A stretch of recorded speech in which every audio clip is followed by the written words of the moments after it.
Shalom dan salam sejahtera bagi Anda semua. Puji Tuhan karena sekali lagi kita dapat mengadakan kebaktian Ahad kita, walaupun tidak secara fisikal di mana kita seringkali bertemu di gereja, tetapi dengan new norm atau perubahan yang baru ini kita masih dapat berjumpa melalui gadget atau alat-alat komunikasi. Dan puji Tuhan atas alat-alat seperti ini, di mana kita juga dapat memakainya bagi kemuliaan nama Tuhan. Dan puji Tuhan juga karena Tuhan telah memimpin kita. Walaupun dalam tahun ini saya percaya bagi banyak kita adalah tahun yang sangat menyukarkan dan susah. Tetapi Tuhan telah memimpin kita sehingga penghujung tahun 2020. Di mana kita sedang berada dalam bulan 12 dan minggu pertama bagi kebaktian Ahad kita. Dan saya tidak rasa bahwa ianya lama, begitu cepat sekali, pejam celik, dan pada akhirnya sudah tiba di bulan yang ke-12.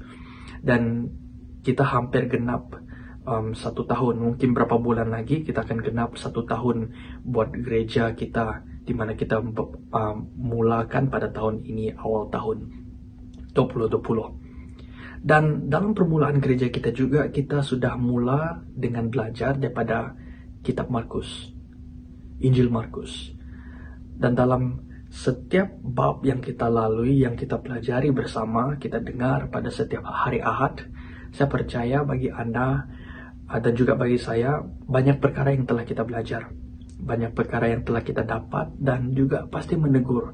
Dan bagi saya secara pribadi, Markus ini telah banyak membuat saya bertumbuh dalam iman saya, terutama sekali menghadapi keadaan dan situasi negara kita pada hari ini, dan pandemik yang terjadi ini, di mana banyak perkara yang kita harus lalui. Mungkin ada yang harus pulang, dan ya bagi kami yang masih belajar, kami harus pulang karena tempat sekolah kami tutup, dan pada akhirnya banyak perubahan tiket, kadang-kadang tiket cancel, kadang-kadang tidak ada, dan harga tiket makin mahal, dan juga banyak prosedur dan SOP yang harus kami lalui bagi satu tempat ke satu tempat. Dan juga banyak juga masalah dan kesusahan yang kita sudah alami dalam 1 tahun ini, di mana mungkin bagi Anda yang mempunyai bisnis, dalam pekerjaan mempunyai kesusahan, dan mungkin ianya adalah tempat Anda mencari sumber pendapatan, sehingga pandemik ini menyerang kita, menjadi susah untuk mencari sumber pendapatan kita. Tetapi apapun, puji Tuhan karena sampai saat ini kita masih ada, dan kita masih mampu untuk bersama-sama mendengar firman Tuhan. Dan ini karena anugerah dan pimpinan Tuhan buat kita semua, dan ternyata memang Tuhan itu baik buat kita. Dan puji Tuhan juga karena kita sudah berada dalam pertengahan kitab Markus. Sebelum ini saya pernah sampaikan bahwa kitab Markus dapat dilihat dalam 3 bagian, di mana bagian yang pertama menjelaskan tentang mengenal siapa Yesus. Murid-muridnya agak sukar dan mengambil masa yang lama untuk mengenal siapa Yesus. Mereka coba mengenal dia, tetapi tidak tidak memahami. Dan menyedihkan lagi adalah iblis yang mengenal dia terlebih dahulu. Orang lain yang mengenal dia terlebih dahulu. Dan mengambil masa, dan pada bab yang ke-8 barulah murid Yesus mengenal siapa dia, yaitu Mesias.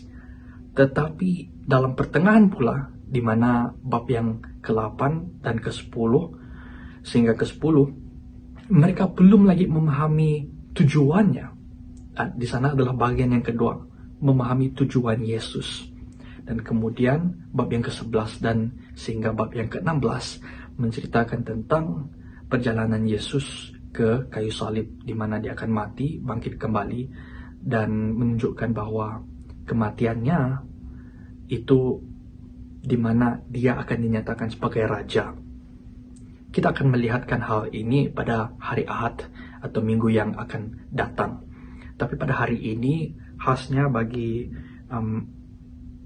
kali ini kita akan lihat dalam bab yang ke-9, Dan kita sudah sampai di bagian yang terakhir di bab yang ke-9, ayat yang ke-42 hingga ayat yang ke-50, di mana bagian ini garis besarnya adalah siapa yang menyesatkan orang tentang garam. Siapa yang menyesatkan orang tentang garam. Saya akan baca untuk kita dalam Markus pasal yang ke-9. Markus pasal yang ke-9 atau bab yang ke-9, ayat 42 hingga ayat yang ke-50.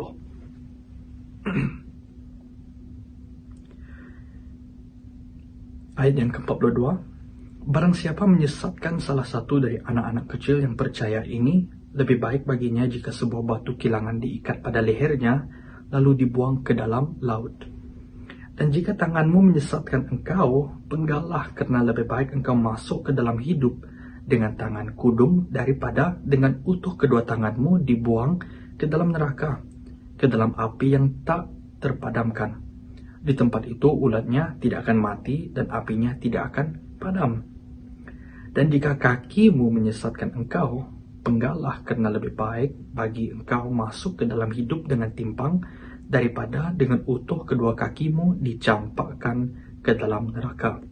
Di tempat itu ulatnya tidak akan mati dan apinya tidak akan padam. Dan jika matamu menyesatkan engkau, cungkilah, karena lebih baik bagi engkau masuk ke dalam kerajaan Allah dengan bermata satu daripada dengan bermata dua dicampakkan ke dalam neraka, di mana ulat-ulat bangkai tidak mati dan api tidak padam. Karena setiap orang akan digarami dengan api. Garam memang baik, tetapi jika garam menjadi hambar, dengan apakah kamu mengasingkannya? Hendaklah kamu selalu mempunyai garam dalam dirimu dan selalu hidup berdamai yang seorang dengan yang lain. Mari kita berdoa. Terima kasih Tuhan atas firman-Mu yang telah kami baca dan kami lihat bersama. Tolong kami Tuhan untuk memahamikannya. Dalam nama Tuhan Yesus. Amin. Firman Tuhan tadi yang sebentar kita baca adalah sebuah firman Tuhan yang saya lihat atau saya dapati sangat menarik.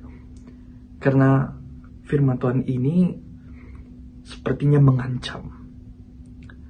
Tapi kalau kita lihat dalam pasal yang sebelumnya, dalam pasal yang ke-8, juga satu pasal di mana saya melihat di bagian akhir kata-kata atau ayat-ayat yang dicatatkan tidak manis untuk dibaca, di mana mengikuti Yesus itu tidak mudah.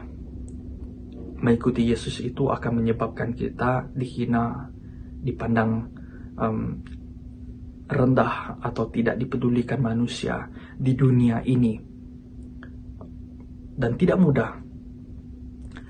Dalam bab yang ke-9 pula, di bagian yang terakhir ini menarik juga. Tetapi yang mendapat apa yang saya lihat di sini adalah di mana ayat-ayat ini lebih keras. Dan kalau kita baca menakutkan, tidak ada manis di dalam ayat-ayat seperti ini. Dan dalam ayat ini saya boleh katakan seperti satu ancaman kepada murid-murid Yesus. Apakah ia ancaman? Atau apakah maksud daripada ayat ini? Saya ingin memberikan tema dahulu buat kita, yaitu peringatan bagi murid-murid. Peringatan bagi murid-murid. Atau peringatan bagi pengikut-pengikut Yesus. Peringatan bagi setiap kita yang mengikuti Dia. Kita telah tahu bahwa mengikuti Dia bukan satu hal yang senang. Kita telah tahu bahwa mengikuti Dia kita harus mengenal siapa Yesus dahulu. Tetapi kita juga harus tahu mengikuti Dia. Kita harus ingat sebagai seorang yang percaya, apakah yang harus kita lakukan, apakah yang harus kita awasi dalam setiap perilaku kita. Kalau kita lihat dalam bagian yang pertama, ayat yang ke-42. Barang siapa menyesatkan salah satu dari anak-anak yang kecil yang percaya ini, lebih baik baginya jika sebuah batu kilangan diikat pada lehernya lalu dibuang ke dalam laut.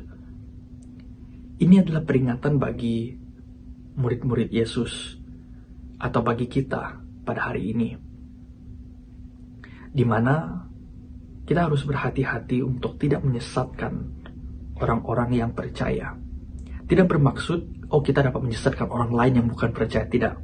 Tetapi untuk memberitahu kita bahwa bila kita membawa orang sesat daripada kebenaran, membawa orang untuk melakukan dosa, apa yang terjadi? Lebih baik diikat di leher kita batu dan dibuang ke laut. Atau dibinasakan. Apa yang dimaksudkan dengan membawa orang untuk membuat dosa? Membuat orang untuk disesatkan? Kita dapat lihat dalam beberapa aspek. Saya beri contoh. Sekiranya kita pada hari itu harus ke gereja. Dan mungkin kita mempunyai teman yang juga ke gereja yang sama. Dan kita pada hari itu berpikir sesuatu yang tidak baik. Kita katakan kepada kawan kita, buat apa kita ke gereja? Lebih baik kita ke tempat yang lain. Lebih baik kita pergi makan daripada bersama-sama dengan orang, bersekutu dengan mereka di sana. Dan mungkin juga hal dalam mencuri. Dan kita melihat dalam sebuah geng pencuri, pasti ada ketua geng tersebut. Dan saya percaya bahwa ketua geng tersebut yang mengajar dan yang membawa mereka untuk mencuri. Nah, bila kita membawa orang untuk melakukan sesuatu yang tidak baik, baik mencuri, baik kita menipu, atau kita gosip, kita mengajak mereka untuk melakukan sesuatu yang tidak baik, itu adalah membawa orang untuk disesatkan atau membawa orang untuk melakukan dosa. Ada cara yang lain juga di mana kita dapat menyesatkan orang pada hari ini dengan perilaku kita, dengan apa yang kita lakukan. Contoh, sekiranya orang melihat kita melakukan sesuatu yang tidak baik, orang melihat kita sedang mencuri, kita tidak memberitahu mereka atau membawa mereka mencuri, tetapi mereka melihat kita mencuri. Mungkin mencuri uang, atau mungkin mencuri jalan untuk melakukan tugasan, untuk melakukan sesuatu. Dan mereka melihat, mereka terkejut, dan mereka juga pasti mengikuti. Dan kita telah menjadi sumber atau titik di mana membawa mereka untuk disesatkan atau melakukan dosa. Membawa anak orang-orang percaya ini disesatkan. Anak kecil yang dimaksudkan di sini, anak-anak kecil yang percaya ini bukan bermaksud anak-anak kecil khasnya, tetapi bagi kita semua yang percaya. Baik keluarga kita, anak kita, suami kita, istri kita, kawan kita yang berdekatan dengan kita, atau orang yang di sekeliling kita. Dan yang menarik lagi, kalau kita lihat dalam ayat yang ke-42 ini, Tuhan menegaskan lagi bahwa barang siapa menyesatkan salah satu. Tuhan tidak menyatakan bahwa barang siapa menyesatkan semua, tetapi salah satu. Bermaksud kalau kamu menyesatkan satu, lebih baik kamu dibinasakan. Dengan kata yang lain, Tuhan tidak mau murid-muridnya, pengikutnya untuk menyesatkan orang lain. Menjadi pengikut Yesus, kita harus membawa orang untuk bertumbuh. Satu contoh lagi yang mungkin kita pikir, atau mungkin kita tidak sadar, di mana kita dapat membawa orang untuk disesatkan, yaitu bila kita melihat kawan kita, anak kita, keluarga kita, orang yang di sekeliling kita yang kita kenal melakukan sesuatu yang tidak baik, dan kita tidak tegur, kita membiarkan, karena kita mau mereka senang hati, supaya mereka tidak ada konflik apa-apa. Jadi kita membiarkan mereka untuk melakukannya. Itu juga adalah penyesatan. Itu juga memberi maksud di mana kita membawa orang untuk berdosa. Kita membiarkan mereka. Kita membiarkan mereka untuk terus melakukannya. Dengan tidak sengaja kita memberi sokongan kepada mereka. Karena kita takut, karena saya mengasihi dia, saya tidak mau menyakitkan hati dia, saya tidak mau menegur dia, saya tidak mau dia rasa pahit. Tetapi kasih yang Tuhan nyatakan di sini sebenarnya adalah kasih yang membawa mereka untuk lebih dekat kepada Tuhan. Kasih yang membawa mereka kepada kehidupan yang kekal. Kasih yang membawa kepada penyelamatan hidup mereka daripada api neraka yang akan selama-lamanya ada. Jadi bagi kita yang mau menjadi pengikut Yesus, mau mengikuti dia, bukan hanya kita perlu sedia dengan hal-hal yang susah yang akan menimpa kita, tetapi bagaimana kita juga harus memimpin yang lain, menolong yang lain.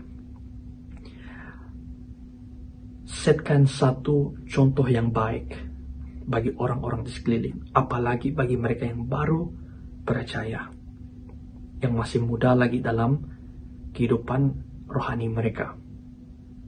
Jadi yang pertama, untuk mengikuti Yesus atau peringatan mengikuti Yesus adalah diingatkan untuk tidak menyesatkan orang lain. Tidak menyesatkan orang lain. Dan yang kedua kita dapat lihat daripada ayat 43, 44, 45, 46, dan 47. Saya tidak akan bacakan semuanya. Di sini adalah di mana sebuah peringatan bagi kita, bagi diri kita. Peringatan bagi diri kita dari segi kekudusan. Dan yang disebutkan di sini adalah bagian-bagian badan. Kalau kita lihat dalam ayat 43, dan jika tanganmu, ayat yang ke-45, dan jika kakimu, ayat yang ke-47, dan jika matamu,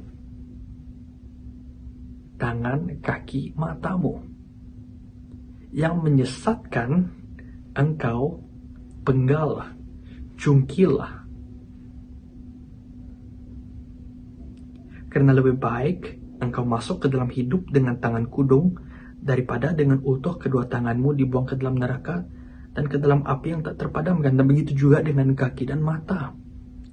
Lebih baik kita penggal, lebih baik kita cungkil, daripada itu yang terus menyesatkan diri kita, yang terus membawa kita jauh daripada Tuhan, yang menjadi penghalang kita dengan Tuhan untuk menjadi pengikut Dia. Itu yang harus kita potongkan. Ayat di sini bukan hanya memberi kita satu pengertian bahwa stop, tetapi sebuah pengertian di mana kita bukan hanya stop, tetapi kita putuskan dan sama sekali tidak ada hubungan lagi. Sebuah penekanan yang sangat tegas dan sangat penting buat kita untuk ingat sebagai pengikut Yesus. Tidak ada apa-apa lagi urusan dengan hal-hal seperti ini. Tetapi kalau kita mengambil pemahaman ini secara literal, secara seperti itu, yang seperti yang dikatakan ayat itu, kita ambil begitu pemahamannya, mungkin kita pikir bahwa kalau saya potong ke sebuah bahagian tubuh saya pasti oke-oke saja. Ada yang berpikir seperti itu. Tetapi kalau kita lihat, potong bagaimanapun, kita mungkin berhenti daripada melakukan, kita tidak dapat melakukan secara praktikal dosa-dosa ini. Tetapi hati dan pikiran kita masih dapat. Apa yang kita pikirkan, apa yang kita maukan, hal-hal yang tidak baik, yang juga dapat menghalangkan hubungan kita dengan Tuhan sebagai pengikutnya. Dan ini peringatan bagi kita. Kita harus putuskan. Peringatan bagi murid-muridnya, pengikut-pengikutnya, bahwa kita harus putuskan semuanya ini. Karena lebih baik dipenggal, dicungkil, daripada kesemuanya kita ada dan kita masuk ke neraka. Dan penegasan neraka di sini sangat menarik, karena apa yang dikatakan neraka di sini adalah ke dalam api yang tak terpadamkan. Ke dalam api yang tak terpadamkan, maksudnya ke dalam api yang untuk selama-lamanya akan ada. tidak akan padam. Selama-lamanya itu sampai bila? Saya tidak tahu sampai bila. Kalau hidup ini, seumur hidup kita pasti dalam umur sekarang 70, 80, atau 100, ya sampai sana saja kesengsaraan kita dalam dunia ini. Tetapi selepas dunia ini, ada surga dan neraka. Di dalam neraka itu selama-lamanya. Kesengsaraan selama-lamanya dengan api yang tak terpadamkan. Dan kita dapat melihat bagaimana Tuhan menegaskan bahwa untuk mengikutiku, engkau harus memutuskan hal-hal seperti ini. Untuk mendapatkan kehidupan, karena Tuhan juga menjelaskan hidup di sini. Dalam ayat yang ke-43, masuk ke dalam hidup, ayat yang ke-45, masuk ke dalam hidup, dan ayat yang ke-47, masuk ke dalam kerajaan Allah. Dengan kata lain adalah untuk engkau selamat, memperolehi keselamatan, engkau harus menghentikan semua ini, memutuskan semua ini. Sebuah ancaman bagi kita bahwa engkau pilih keselamatan, kerajaan Allah, atau kesengsaraan selama-lamanya di api neraka yang tidak terpadam. Dan penegasan yang terus dan terus dalam ketiga ayat ini. Dan bukan itu saja, yang lebih menarik dijelaskan lagi situasi dalam neraka. Di tempat itu ulatnya tidak akan mati dan apinya tidak akan padam. Ulat yang tidak akan mati, api yang tidak akan padam.